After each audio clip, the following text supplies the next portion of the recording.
I, Laci Green, am the very pinnacle of a social justice warrior. Well, I'd say you're the very pinnacle of a fucking liberal myself.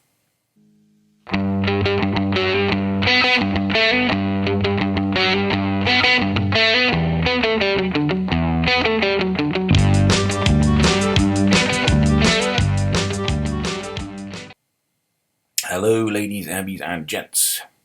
If there's one thing that makes me laugh, it's when people, usually right-wing nitwits, whose existence primarily manifests itself on the internet, describe people like Laci Green as a radical feminist.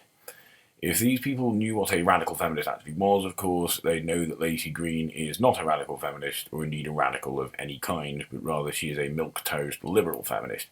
Something she in no uncertain terms demonstrated in a recent video where she proudly announces that she is cozying up to right-wing extremists in the name of skepticism. If there's one quote regular viewers of mine will have noticed I'm quite fond of, it's this one by Assata Shakur. I have never really understood exactly what a liberal is, since I have heard liberals express every conceivable opinion on every conceivable subject. As far as I can tell, you have the extreme right, who are fascist, racist, capitalist dogs like Ronald Reagan, who come right out and let you know where they're coming from. And on the opposite end, you have the left, who are supposed to be committed to justice, equality, and human rights. And somewhere between those 2 points is the liberal. As far as I'm concerned, liberal is the most meaningless word in the dictionary. History has shown me that as long as some white middle-class people can live high on the hog, take vacations to Europe, send their children to private schools, and reap the benefits of their white skin privilege, then they are liberal. But when times get hard and money gets tight, they pull off that liberal mask, and you think you're talking to Adolf Hitler. They feel sorry for the so-called underprivileged, just as long as they can maintain their own privileges. Part of me really would like to vary things up a bit and make this point using a different quote, but the fact is I don't think anyone more aptly nails it, and if it ain't broke, don't fix it. At pro-Trump rallies, I'm told by reliable sources, there's talk that I'm being red-pilled in the Matrix sense, not so much the pickup artist sense. Who is more likely to be at a pro-Trump rally? A misogynist, would-be rapist, or someone with an interest in the finer points of philosophy? I really wouldn't get too optimistic about who's having these conversations. If you are active in the conversation about feminism and social justice warriors, you may have noticed that I've been talking to and hanging out with some anti-feminist YouTubers. This has apparently really confused people. There have been thousands of tweets and emails and people freaking out, like, what is going on? After all, I, Laci Green, am the very pinnacle of a social justice warrior. So I went down the rabbit hole of anti-SJW videos, and I found that some are pretty disrespectful. Some. Yeah. Some. But that's not all the channels. I've recently found anti-SJW channels that are well-cited and reasoned. Which channels? If there are hard-right channels that are well-cited and reasoned, that's quite a far-fetched claim, and it'd be nice, seeing as you were trying to score skeptic cool points a moment ago, if you could provide some evidence of this. Let's be clear though, a well-cited video, much like a well-cited essay, needs to demonstrate some engagement with academic literature and the application of theory to the content presented. A well-cited video is not simply a video with a shitload of links copied and pasted into the description, especially if those links are to right-wing think tanks or other such non-academic material.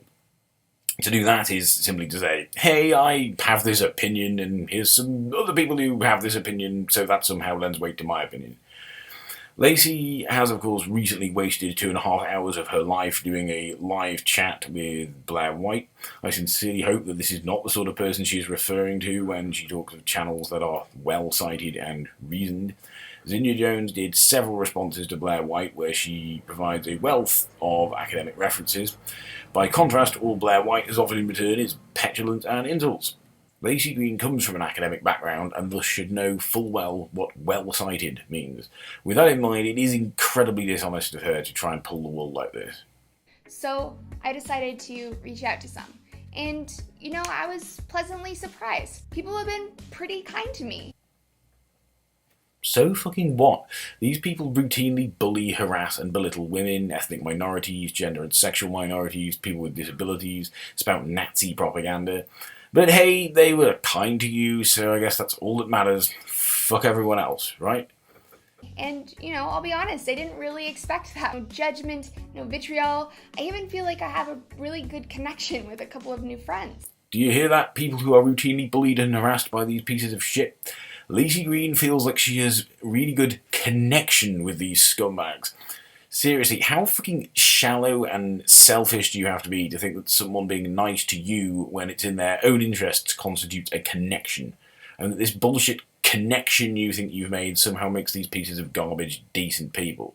I am certainly not about to start giving out gold stars to people just because they were capable of being basically nice to someone. Big fucking deal. These people are grown adults. We can expect nothing less of grown adults. So these people are being nice because they've realised there's something in it for them. There's no underlying human decency at play here, which Laci Green would realise if she took even a cursory glance at the way these assholes treat other people. People from whom they have nothing to gain from being nice to. These people were really kind to you. Fuck them for being slimy pieces of shit, and fuck you for excusing their repulsive behaviour and attitudes because of it. This, by the way, is not the first time Laci Green has tried this shallow-minded bullshit. Back in the days of old, Laci Green used to be part of the shit show that is YouTube atheism, and she attempted to cozy up to Christian fundamentalist and bigot Venom Fang X in the hopes that she would somehow get through to him. Needless to say, it didn't work, yet somehow she is of the opinion that it will work this time. So I thought that for this video I would go straight to the heart of what I think a lot of our dispute is, Sean, and that's over the Bible.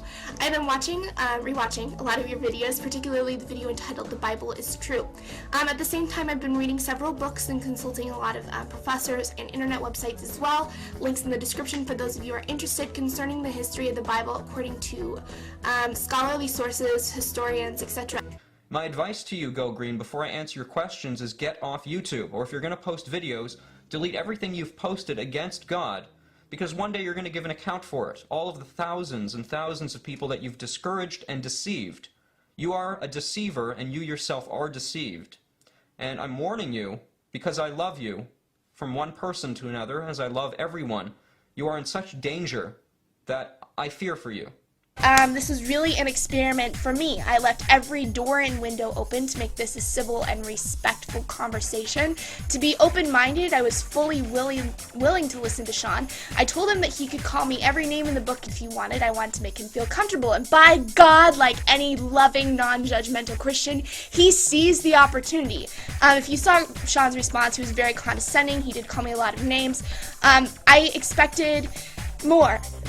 I won't lie, I expected more, and a lot of you said not to. I didn't get my hopes too high, but I had to try, guys. I had to try, and I failed, and yes, you're right, you don't have to rub it in my face. It's something that I wanted to do, and it's done. But not everyone is so hunky-dory about it. Good friends of mine, feminists, have been a little bit skeptical of me. They expressed the opinion that talking to antis or problematic people is not going to be worth the time, that it won't be fruitful, that I'm engaging with bigots and validating their perspectives, that I'm offering a platform to bullies, things like that.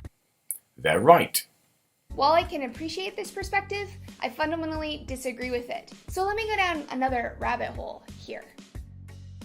Social justice communities lately have been arguing that bigoted ideas, this harmful speech should be suppressed because it allows the bigotry to spread and to be validated. I'm thinking of campaigns to get people's Twitters banned, book deals canceled, talks canceled, things like that. Ironically, this sounds very similar to the logic that is used by the right to censor sex ed. Information about sex has been deemed too harmful to hear. It'll encourage immoral behavior and speed social decay. Two sides of the same coin?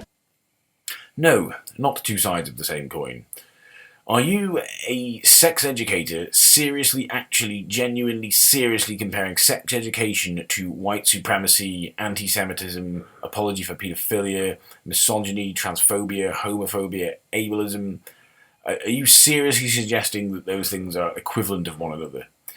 Sex education is something which is badly needed in society, even in more progressive Western nations. Its absence leads to the spread of STIs, underage pregnancy, the unhealthy repression of people's sexuality, particularly in the case of sexual minorities, and so on and so forth. Right-wing bigots oppose it because it threatens their privilege. White supremacy, anti-Semitism, apology for paedophilia, misogyny, transphobia, homophobia, ableism, and so on and so forth are not badly needed in society, and their absence leads to a much better society for all concerned. Left-wingers oppose it because it threatens their fucking lives. I am beyond astonished that anyone can seriously make such a transparently dense and, quite frankly, insulting comparison. The question is, what counts as harm? To some, harm is a problematic opinion. Harm is hate speech. Harm is inciting violence. The other pole of this issue is the perspective that there is no such thing as harmful speech, that speech can't hurt you. Therefore, all speech should be permitted, no matter what. I fall somewhere between these two perspectives. My opinion is that speech can be emotionally harmful if it causes pain or shame or dehumanizes you. It can also be physically harmful if it incites or advocates violence against someone. But these two harms don't pose the same amount of threat to an individual in the context of political speech. So they shouldn't be treated as equal forms of violence. You know, if we're gonna say a slur is just as violent as punching someone in the face, to me, that minimizes the egregiousness of punching someone in the face. Or perhaps it raises our consciousness as to the severity of slurs. I have noticed a quite disturbing trend with some people that somehow the fact that they don't engage in acts of physical violence against women and minorities somehow makes them decent people. That's an incredibly low bar to set for oneself, and when we realise that, then it follows that we realise we need to oppose bigotry towards these groups on all fronts, not just the fronts that have been deemed important by the privileged. That's why, for example, as a white person, I'm not going to start telling black people what they should and should not be the most horrified by, and how horrified they should be by it. Maybe you should consider doing the same. So I tend to agree with the interpretation by a lot of human rights organizations, which is that harmful speech starts where it incites or advocates violence. You know, I think the definition of harm is being pushed too far in regard to political speech, that this heightened level of sensitivity is actually resulting in some censorship. Not de jure like government censorship, the technical definition of it, but de facto censorship, you know, in practice. By shutting down platforms for speech and driving it underground, or by making ideas too taboo to be allowed to talk about. I also feel like this approach doesn't very well promote social justice. For one thing, when you think about it, suppression of speech is just a band-aid. It doesn't really address the systemic inequality or the mentality that lies at the root of these problems. No, but it isn't the job of universities to do that. It's the job of universities to provide a space where people who want to learn can learn. If anything is disrupting that learning, then it should be removed from the learning environment. The fact that removing these disruptions from the learning environment isn't addressing the root causes of all society's ills is an utterly ridiculous thing to bring up, because that is not within a university's remit. You might as well be telling me that locking my bike up is a band-aid solution, because it isn't addressing the root cause of why people steal bikes. It isn't the job of a bike lock to do this. The job of a bike lock is simply to stop people stealing the bike it is locking. It just sort of shuts the conversation down. I really do get very tired of people calling the inviting of right-wing extremists to spew hate speech from a podium a conversation, or that, let's suppose we were to stretch the definition of the word conversation so as it somehow includes this garbage, a university is the only place it could take place. It also has a clear backfire effect. It makes those poor, censored voices more sympathetic to a moderate audience. You know, case in point, Milo Yiannopoulos. White supremacist, anti-Semite, homophobe, transphobe, ableist. Anyone who is sympathetic to these kinds of disgusting attitudes is not by any stretch a moderate. I've no doubt that people who are sympathetic to these repulsive views like to consider themselves moderate, but they're kidding themselves as much as anyone else.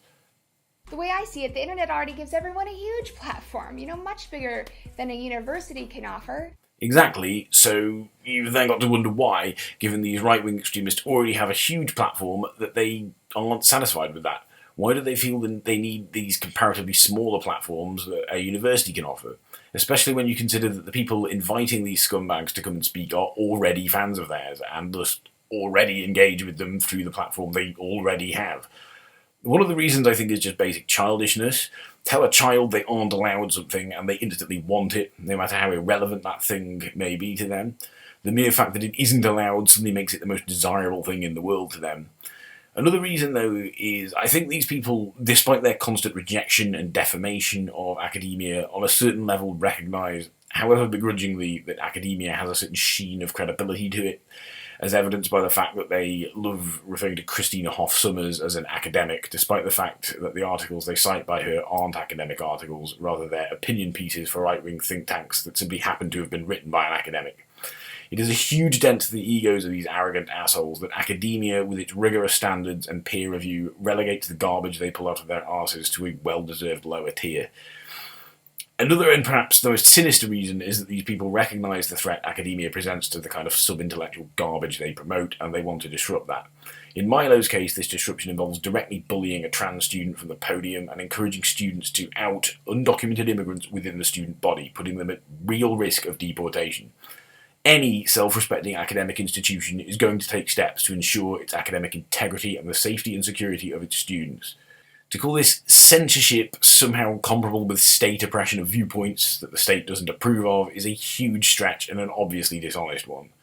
They're already on the internet. They're gonna be there. We should talk about it. I think we should address things head on. Through open dialogue, we can parse out ideas and really see what they're made of. Do you really, actually, genuinely need to become friends with white supremacists, anti-Semites, homophobes, transphobes, misogynists, ableists, and so on and so forth in order to understand that white supremacy, anti-Semitism, homophobia, transphobia, misogyny, ableism, etc. are made of? You act like these things are new and complex political philosophies rather than obviously bigoted and hateful attitudes that history has more than proven are beyond horrifying. Further, do you think, for example, transgender people are somehow unaware of what transphobia is made of? As though somehow the fact that they're a demographic that disproportionately experiences discrimination, prejudice, and violence somehow isn't enough to give members of said demographic a very clear understanding as to what transphobia is made of, and they need you to make connections with these monsters who you actually seriously describe as friends because you, Laci Green, are somehow going to understand these things better. And in response, everyone else has free speech too. They can dissent, they can protest, they can ask critical questions, they can counter the narrative, they can, highlight fallacies and moral failings of the argument. You're acting like this isn't something that happens. The objection to universities giving a platform to right-wing extremists isn't an alternative to providing counter-arguments. It's about recognising that academic spaces are for learning, and thus anything that is of no academic or professional relevance shouldn't be taking up any platform, especially if it involves speakers harassing members of the student body who should have every expectation of the university providing them with a safe and respectful learning environment. Further, I'm not really sure what kind of counter-argument you expect people to provide to an argument like feminism is cancer, beyond the equally rhetorical, no it isn't. So all of this comes to a head in a brutally bizarre spectacle that happened last week amongst feminist scholars who appear to be cannibalizing themselves as usual. It all started with a feminist philosopher's publication in the philosophy journal Hypatia about transracialism. If you find it a bit odd that this video has suddenly, in its closing minutes, become about transracialism, you're not alone. It's almost as though the actual bugbear Laci Green has here is this recent controversy about transracialism, and the rest of this video has just been a way to try and get right-wingers to rush to her aid by first pandering to their insatiable egos. And this is not to say that censorship doesn't occur on the right, because it absolutely does. They just tend to censor different issues. Something of an understatement, don't you think? Journalists getting arrested simply for trying to do their job and report on the protest at Trump's inauguration. A woman arrested and facing a year in prison for laughing at the claim that Jeff Sessions treats all Americans equally under the law. The EPA being ordered to delete all information related to climate change from the government's website. The USDA being ordered to delete all information about animal mistreatment from the government's website. Imposing a global gag rule which legally prohibits medical professionals from recommending abortion services. Government employees who use the dissent channel being threatened with legal action by the Trump administration. Major news outlets not only being banned from attending White House press briefings, but actually being threatened with legal action for reporting negatively on Trump. Trump threatening to destroy the career of a senator who disagreed with his policy of guilty until proven innocent, among other things, and making good on that threat.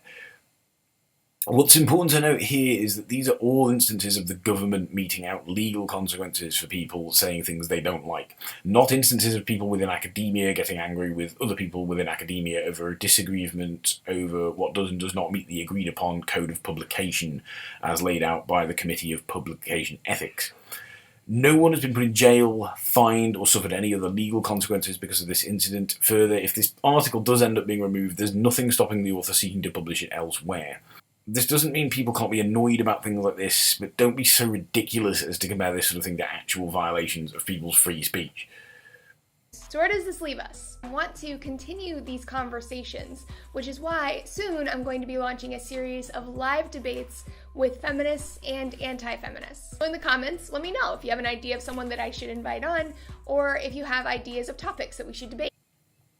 I've seen thumbnail after thumbnail announcing these sorts of debates pop up in my feed over the years on YouTube, and I've yet to see any evidence that anyone has made any significant changes to their worldview and, more importantly, their behaviour as a result. But if anyone has such evidence, I'd like to see it. I do stress, though, that what I want to see is evidence, not speculation. Personally, for me, to debate anyone, we would first have to agree a topic, preferably presented in the form of a question. The question would have to be a genuinely controversial one, i.e. one that the academic community is genuinely divided upon. It would also have to be one I know something about and have some interest in arguing about. The person in question would then have to demonstrate that they had a good understanding of the topic in question, enough so that the debate would not end up being more of a lesson. The person in question would have to demonstrate that they adequately understand what my political views are and don't attribute positions to me that I don't hold.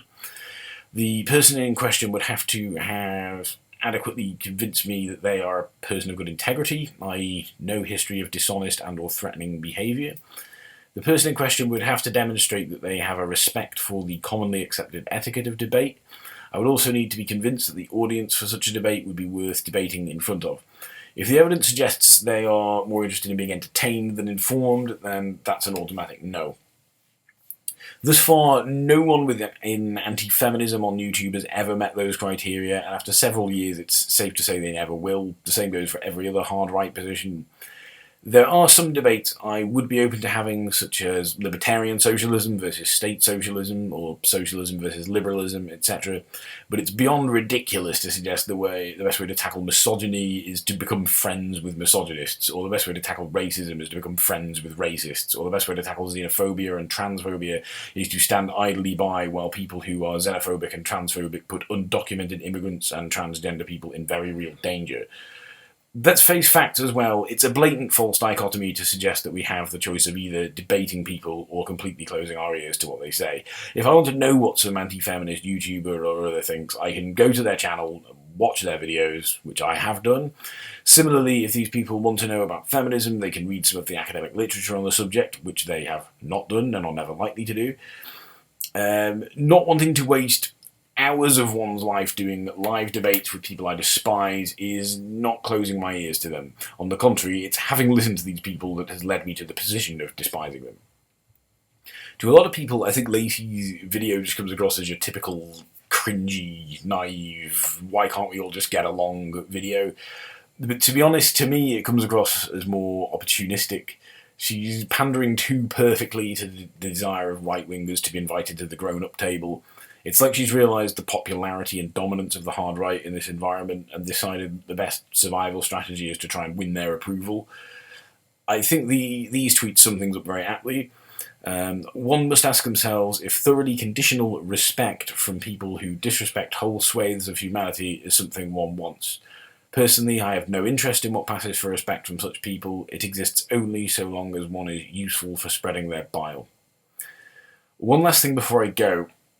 Okay, making this video. Pet hate of mine is when people preface the ridiculous things they're about to say like this. It's like they're patting themselves on the back for somehow being brave and trying to steal the thunder of their critics by preemptively lamenting the heat they're about to receive for what they're about to say. If you have something to say, you can and should just say it without making yourself out to be some kind of martyr. Thank you for watching. Comments will remain open so long as comments remain civil. Goodbye.